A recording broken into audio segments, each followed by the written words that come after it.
Mga puso, sa Negros Occidental naman padayon pang inatulid sang Bureau of Fire Protection sa San Carlos City ang gitunaan sang sunog nga naghalit sa Colegio de Santa Rita. Lakip sa mga nasunog among chapel, quarters, sa mga madre nga nahamtang sa ikaduha kag ikatatlo nga panalgan sa building, pati mga computer kag iban pa nga gamit sa eskwelahan. Ginabudlayan man sa pagsulod sa nasunog nga area ang BFP kag nangin madugay ang pagpalong sang kalayo bangod tuman kadamol sang aso. Suno sa mga saksi may nabatian nga lupok sa nahauna nga panalgan sang building antes nagtuhaw ang dako ang kalayo. Samtang ginakasubong naman sang tagdumalahan ang natabo sa bulutuan.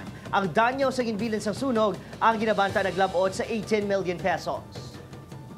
So, para ma'am subong mama sa investigation ta subong. Walaan mo ma'am, ang isarang na building is daan na siya. Kag ang iya nga ma'am nga slabs ma'am is kahoy.